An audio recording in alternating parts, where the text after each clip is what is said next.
The diseases of attitude. It's never that pleasant to talk about the negative, but we got to talk about it because life is part negative. These attitude diseases are like weeds that grow in the garden.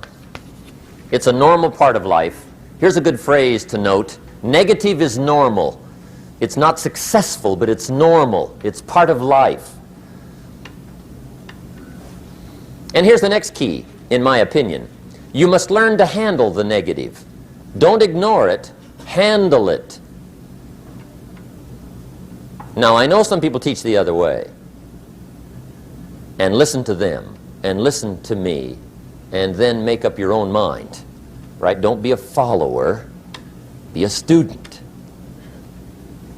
But I say you got to handle the negative. You don't have to live in it. You don't have to dwell on it. But you do have to handle it, my opinion. I know some people teach, just turn your head real quick and say, there's no weeds, there's no weeds, there's no weeds. They'll take your garden. So you've got to handle the negative. Here's what part of it is. It's called the Great War Between Good and Evil. Mr. Reynolds and I are working on a new book this year called The Great War Between Good and Evil. And there is a war on. The minute you were born, you got involved in the war between good and evil, between darkness and light, between negative and positive, between evil and good, between tyranny and democracy, between weeds and human activity. I mean, the war is on. If democracy sleeps, guess who never sleeps? Tyranny. In the absence of light, guess what's automatic? Darkness. If good does not arouse itself and become active, guess what moves in? Evil. It's a war. A mental war, a physical war, a financial war, between enterprise and ease, between accomplishment and failure. It's a war. That's why there's an Old Testament phrase that gives the best advice for human activity when it says, 6 days labor, 1 day rest. Now, I'm sure we've taken that to mean, don't work all 7 days, take one off. Here's what it also means, only take one off. Or you're liable to lose the war. Now, we've got it down to 5 and 2, and maybe that's not too dangerous. I don't know. If God would have thought of 5 and 2, he might have made it 5 and 2. I don't know. You can't think of everything. But here's what it does mean. Enterprise is better than ease. If you rest too long, the jungle overtakes the village. Now, here's the good news about the war between good and evil. Evil is no match for good, but good must be active. Weeds are no match for human activity, but if you stand still, how far in will they come? All the way. They'll grow right up around your shoes. But if you get busy, how far back can you take them? As far as you wish. They're no match, but you must be active. That's why the 6 and 1. Make sure you're not losing the war by taking off too much. Guess what the average years are after retirement? 6. 6. Which means don't retire. Your chances are too slim. Okay. The war between good and evil, the weeds. You got to make sure you recognize the negative, handle it, deal with it, and then go on. Let's make a list of the diseases of attitude that can wreck all your chances to do well. One of the words that destroys everything is called neglect. Neglect. And I found this out. A week of neglect could cost you a year of repair. It isn't worth it. So what to be on the lookout for? Here's the list. If you were making it, you'd have the same list I've got. Right? We're not covering anything new tonight. This is a reminding session, not a teaching session. But it doesn't hurt to go over it again. Here's the list. Attitude diseases. Number one is indifference. The shrug of the shoulder. The guy's not even concerned. He's just drifting. This is called the mild approach to life. A disease known as mildness.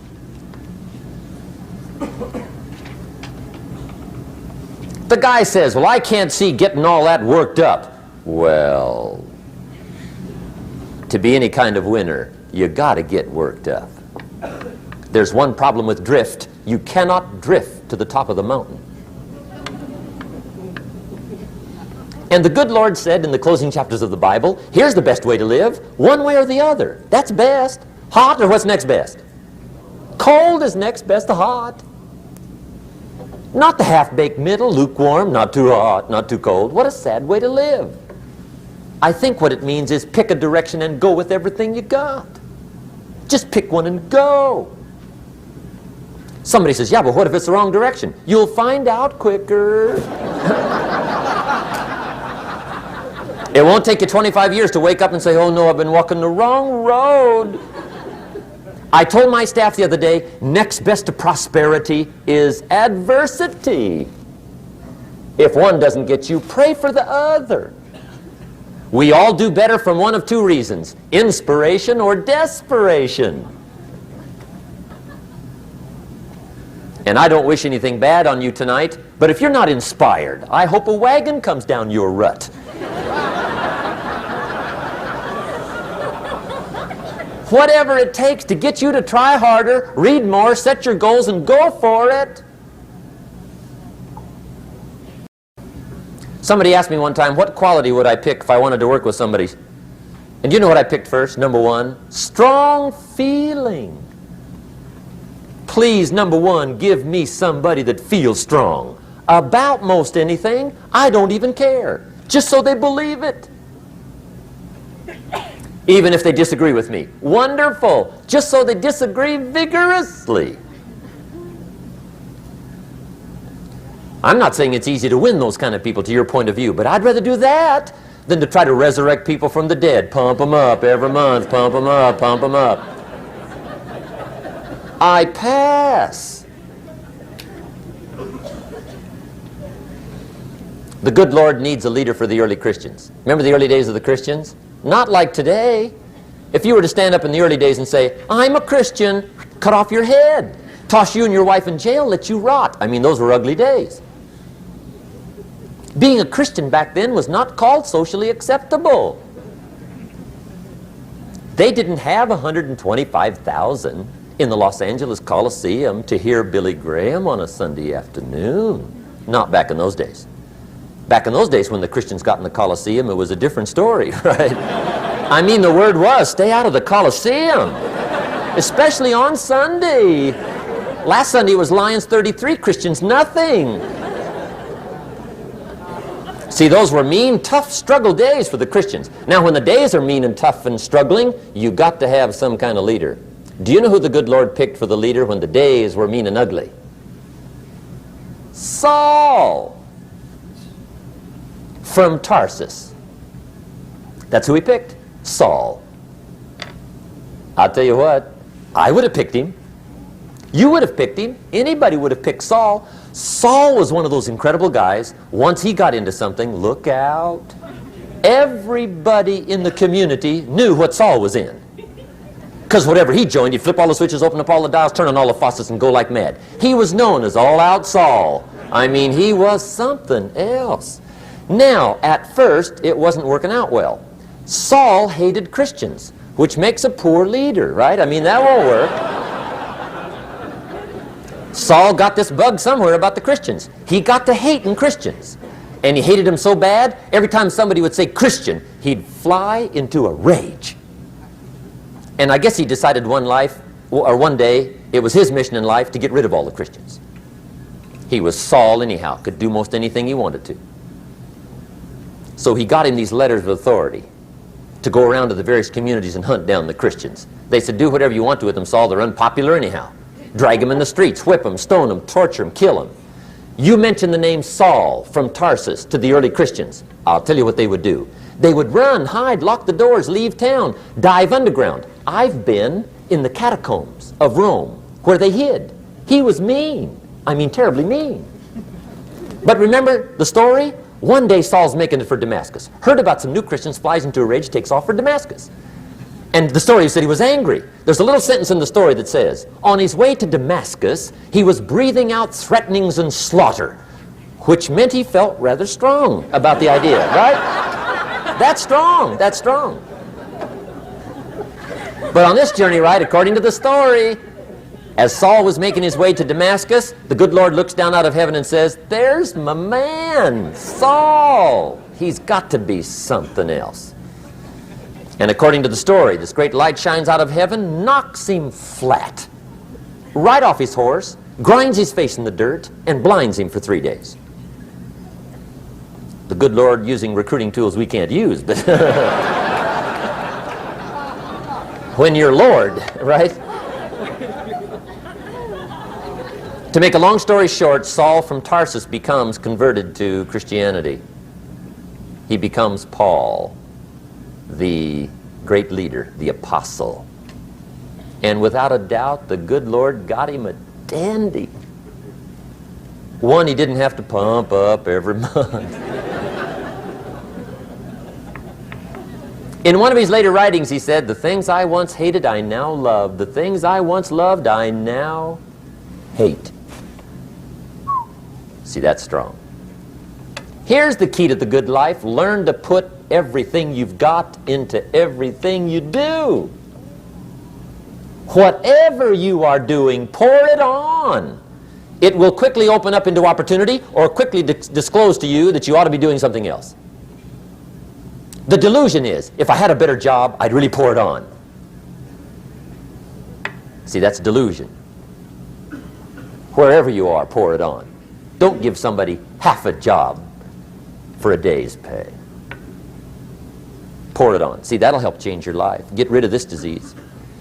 Here's the next attitude disease, indecision. Mental paralysis. The guy can't make up his mind and it becomes a disease. Pretty soon he knows he's got it. The guy says, well, I know I'm on the fence. But he says, what if I get off on the wrong side? Listen, after a while it doesn't matter. Just get off. Any side will do. A life full of adventure is a life full of many decisions. The ones that turn out to be wrong give you better experience to make better decisions. So don't see how many decisions you can get out of, see how many you can get into. That's where the adventure is. So shake off this disease, indecision. The next one is doubt. Doubt's like a plague. And one of the worst is self-doubt. There are many, but that's one of the worst. The guy doubts himself. Doubts if it'll last that long for him. Doubts if he can do that well. Doubts if he can make that much. Doubts if he can accomplish all that. A chronic, excellent self-doubter. You can imagine what damage that does to your future. So here's the key. Turn this coin over and become a believer. And there's many things to believe in. One of the majors is yourself. The understanding of self-worth is the beginning of progress. Now, if those three don't get you, this one will. Worry. That's a devastating disease. Worry. Worry causes health problems, social problems, personal problems, family problems. It's devastating. Worry long enough, it'll drop you to your knees. Could reduce you to begging. I know how bad this one is. I used to have it bad. I used to be known as a super worrier. Not a super warrior. No, super worrier. My family wished I'd have been a warrior. I got those years to make up for. But I'll tell you what. My advice to you is do what I finally did on worry. Give it up. Who needs it? I'm not saying it's easy. I'm saying it's worth it. It took me almost 1 year to kick the worry habit, and it was not an easy year. It was one of the toughest years I ever spent, but I finally got that monkey off my back. And I discovered you could live the most incredible life free of worry. Not free of challenge, not free of difficulty, free of worry. I learned how to do it, and you can. Here's the next attitude disease. Over-caution. Some people never will have much. They're too cautious. Now, you can also be too reckless, but you can also be too cautious. This is called the timid approach to life. And my caution was always the risk. Risk used to drive me right up the wall. I used to say, what if this happens? It's called the language of the poor. What if this happens? And on top of that, if this was to happen, look at the fix I'd be in. I better not try. I could always ace myself out. Then I'll tell you what changed my whole life when I finally discovered it's all risky. The minute you were born, it got risky. If you think trying is risky, wait till they hand you the bill for not trying. If you think investing is risky, wait till you get the tab for not investing. See, it's all risky. Getting married is risky. Having children is risky. Going into business is risky. Investing your money is risky. It's all risky. I'll tell you how risky life is. You're not going to get out alive. That's risky. The Englishman says, well, if that's the way it's going to work out, let's give it a go. Right, that's what it's for. Give it a go. Somebody says, yeah, but I'm looking for safety and security. Fine, then huddle in a corner. We'll cover you with a sheet, bring you 3 meals a day. And we'll protect you, feed you, look after you, care for you. We won't let anything happen to you, and you'll probably live to be 100. The guy said, well, yeah, I'd live to be 100.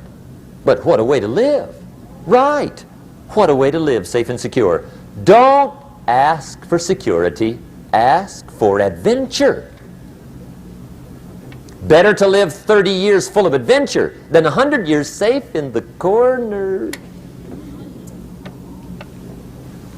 And see, it's not important how long you live. What's important is how you live. Here's the next attitude disease. We're almost through with this motley list. In fact, we're almost through. Hang on. The next one is pessimism. Pessimism, the deadly disease of always looking on the bad side, the problem side, the difficult side, checking all the reasons why it can't be done. The poor pessimist leads an ugly life. He doesn't try to figure out what's right. He tries to figure out what's wrong. He doesn't look for virtue. He looks for faults. And when he finds them, he's delighted. How ugly. This is the poor guy who looks through the window, doesn't see the sunset. He sees the specks on the window.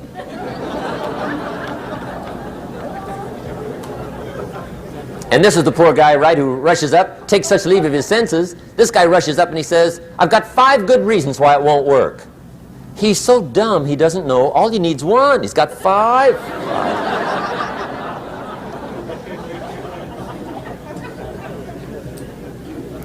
To the pessimist, the glass is always half empty. To the optimist, the glass is half full.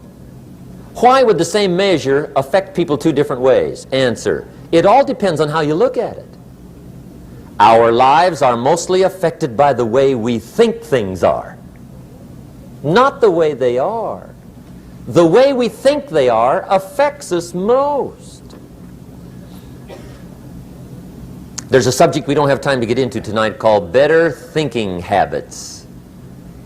One of the major things Shove taught me when I met him, he said, poor thinking habits keeps most people poor. Not poor working habits. Most people work hard, but they don't think hard. And Shove taught me that the mind is like a factory, a mental factory. And whatever you think about all day long pours ingredients into this mental factory. And that's what builds the economic, social, financial fabric of your life. He quoted me a Bible phrase that says, as you think, so you become. How awesome. When he talked about poor thinking habits, he had me. I used to start the day reading the morning newspaper. I mean, you can believe that or not. I'd get a cup of coffee and read the paper. I'd load up on wars and riots and murders and stabbings and killings and bank robberies and muggings and car wrecks and tragedies. I'd even read the back pages. I seem to like that stuff for some weird reason. I'd load up on all that, and then I'd start the day. You can imagine the kind of days I used to have. You walk around on your financial knees. They call you economic peewee.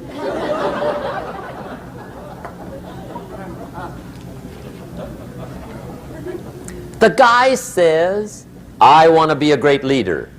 Wonderful. The first thing we do is follow him to his house.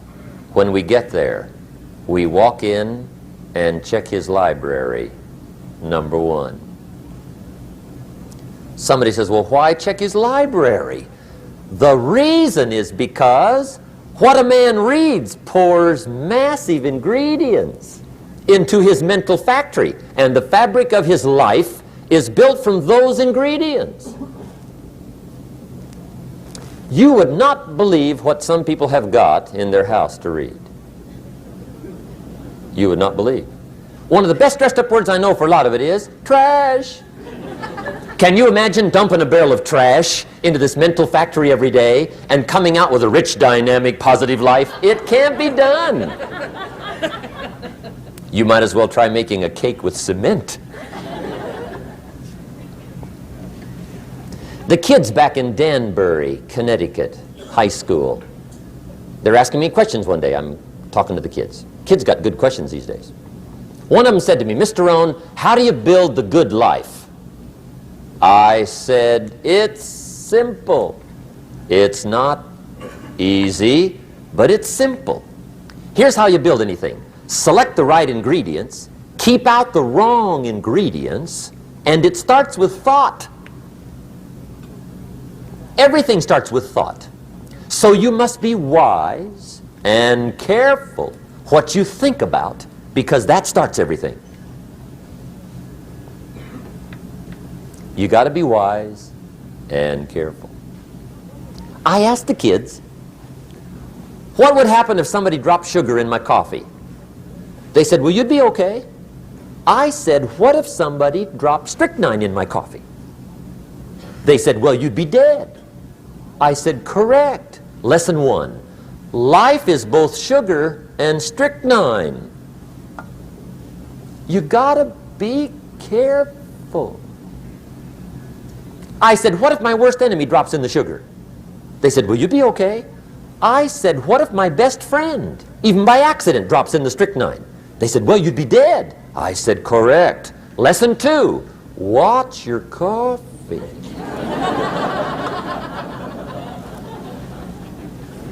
You got to be careful. See, it doesn't matter who hands you the bad stuff. It doesn't matter where you get the bad stuff. It'll still do its damage on your bank account, wherever you get it. Mr. Schoaf gave me one of the greatest phrases when I first met him when he said, Jim, every day stand guard at the door of your mind. How important. Stand guard at the door of your mind. And you decide what goes into your mental factory. Don't let anybody just dump anything they want to in your mental factory, because you've got to live with the results. Okay, here's the last disease, and we're through with this list. In fact, we're almost through. Hang on. The last subject is very brief. The last disease, but this one is deadly. Engage in this one, indulge in it even slightly, and you might as well forget the future, because it's going to forget you. Complaining, crying, whining, griping, a Bible word called murmuring. See, that'll ace your future. Spend 5 minutes complaining, and you have wasted 5. And you may have begun what's known as economic cancer of the bone. Surely they will soon haul you off into a financial desert and there let you choke on the dust of your own regret. I hope I said that well, so you won't forget. It's a deadly disease. If you don't think it's bad, ask the children of Israel of Old Testament fame. Typical of us all, their story just happened to get in the book. Story says, children of Israel were slaves. God performed a series of dazzling miracles and got them out. And now they're heading for the promised land. Remember the story? Heading for the promised land. Tragedy of the story, they never got there. Reason. From day one, they started to complain. They griped about the water. They griped about the weather. They whined and cried and griped about the food. They griped about the leadership. They whined and cried because it was too far, too cold, too hot, too difficult, too miserable. I mean, they whined and cried for years. Finally, God said, "I've had it, trip canceled." Or something like that. The story says they died in the desert, never got to the promised land. Which I think means two things. Indulge in this long enough, you get your future canceled. And I guess it also means even God himself can only take so much.